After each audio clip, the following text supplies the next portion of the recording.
Hey, this is Jim. It's 1:05 p.m. in San Francisco, California on July the 10th. Please note that all discussions, analysis, and information presented are for general informational and educational purposes only and should not be construed as financial or any other form of professional advice. So we had an encouraging looking volume characteristic this morning. I'm going to review that first and then carry you over to the 5-minute chart. Just a real quick view, try to make this a fast video, and then move on.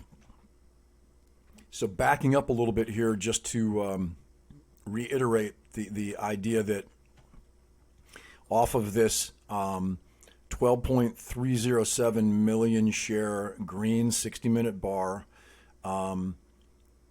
which was posted on June the 28th, all of this is just noise. This is nothing but noise, and they're trying to buy time, and I don't really know exactly what's going on under the surface as far as their strategy, but whether it's just to generate money in the options market or to buy time with this judge's ruling. But whatever the case may be, all of this is noise. It's totally irrelevant. Now, the fact that this 12.307 million share green bar is the current dominant volume characteristic bar means that until and unless it was surpassed by a red volume bar with a greater than 12.30 million share, 307 million shares, then there's really nothing to see here. Now, what was encouraging about this is that we followed that up with this 4.849 and this 6.566. Then these two red volume bars right here were below both of these greens, okay? And then this morning we moved above both of these reds. So although this doesn't tell us much about the bigger picture, because we already have this particular green volume bar in command, meaning we're technically in a bullish trend based on volume. But what that does mean is that it's even more encouraging, because this is like a helper showing up to help move things along with this guy. Like these two red guys were battling against this big guy. They weren't even able to beat these two guys, and now this guy just kicked the shit out of these two guys. So that's kind of the way you look at it. This new wedging volume setup that I show here is the same thing that I've been showing you guys for weeks and months if you followed my videos. So this is the downtrend. This is the nesting or resting volume. If you're new to these videos, that just means that these spiking volume bars down here, right? The low volume bars that are occurring in between these volume bars that spike to the upside. We're drawing a horizontal line. That's what I call nesting or resting volume. And then wherever this downtrend breaks through, where you have the collision, this is where you expect to see a volume breakout. That's exactly what we got this morning right here. And not only did we get a breakout, but we had a breakout on a green volume bar, and it painted through both of these red guys here. So bulls in command still, and looking like we can start our next uptrending attempt. Now, the reason, if you notice that I've drawn this yellow downtrend off of this highest high and then this point here, as opposed to off of this 6.566 million share green bar, is because this nesting resting volume that you see, this very low volume here, this had to do with that stub trading session going into the 4th of July. So I'm not going to count that as valid volume. What I want to look for is I want to see a spike high. I want to see the highest of the nesting or resting volume spikes down here. So that would be right here. It would be this one, 1.034 million shares. I want to see a rally, and I want to see something, a nesting resting volume below this guy. Because then if you think about it, if we were to convert all of these vertical bars into sort of a price chart, that would give you the down, up, lower, low that I like to see before I draw and consider a trend line to be valid. So in this case, you can see right here, this volume was 903,229 shares. And so obviously that's lower than this 1,034,000 shares. So now I can, if you were to imagine this being a price chart, you can see this price moving down, price spiking up, right? Because I'm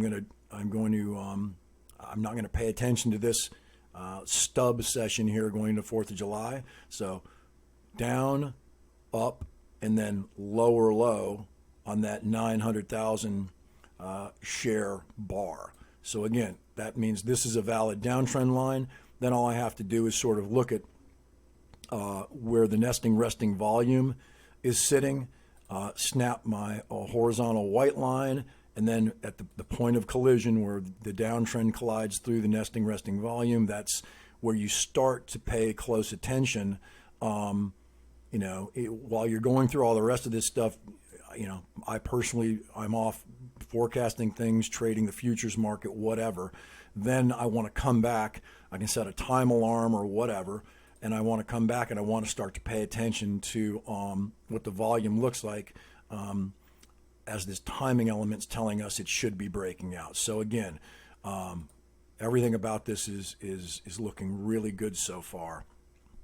What we'd like to see tomorrow or in subsequent days here is to see a continuation of green volume, so 60-minute bars closing green, closing higher than the previous 60-minute bar, and we'd like to see it continue to post volume of at least call it 6.12 million shares. So we want to see it above this one to where you start to get that nice trending move. If we get that, we can start to take off. Again, just, roughly speaking, if we can start to see 10 million share volume, multiple bars, that typically means that your trajectory of your uptrend can change, can steepen.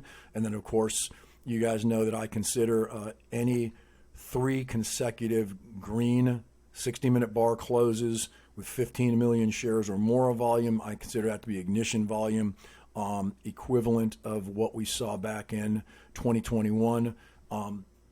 If I were to take a guess based on the velocity in the Anemoi terminal and sort of future zones of strength and weakness and things like that, I don't think we'll probably kick off this ignition volume until down the road. But I could be wrong, so we'll watch it in real time. But I do think we can start a really nice uptrend here. If you guys look at these price boxes, you'll see that I was expecting price to trade up into, minimum the bottom end of this range, which was $5.60 during this timing element. But then you notice how this box has been sitting here for weeks now, stepped up at a higher level, obviously all the way up to where the bottom end of the range is 1423. Well, you can see that we only have a little more time here left before we move into what I thought when I first constructed this chart would be an even more bullish period of upside price movement for the stock. So it'll be important to see what happens tomorrow and the next day. Hopefully we can move at least up into the bottom end of this range that I thought we would have been in during the past 2 weeks. Call it $5.50, something like that. I'll leave this intact, but you guys know, not just a grain of salt, boulder of salt. And if we were to spike up to this 1423, this week especially, the velocity characteristics just aren't the way they should be based on history to sustain that.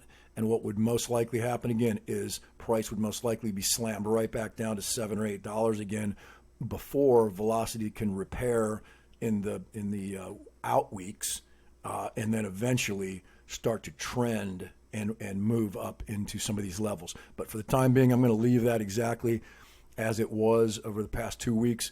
Quick glance at the 5-minute, and then I'll wrap this video up. Already longer than I wanted it to be. 9 minutes. So we still have this $4.11 retest level. Again, that's at some point. So keep in mind, when we took off during May and June of 2021, we left behind a retest level in the low 9s, I believe it was. And we were able to move all the way to 72 before then dumping all the way back down and hitting that retest level. So, satisfying the rules of my behavioral analysis model that I've created, but also not telling you really anything about when that has to happen. There is no rule about when this retest has to happen. Typically you have price move this close to one of these, and you will tag that hidden retest. But these guys are manipulating the stock so heavily in a range these days that I don't really have a strong opinion. I do know that if the stock were to trade on a spike down to that level tomorrow morning, that it would be a trampoline buy in my work. And I do know that we pre-market traded well below this 411 level today, this morning, 2 hours before the open. But if you guys have followed me for a while, that does not count. I track a 24-hour model, and it has all of its own characteristics as far as hidden retest levels and vibration sequence.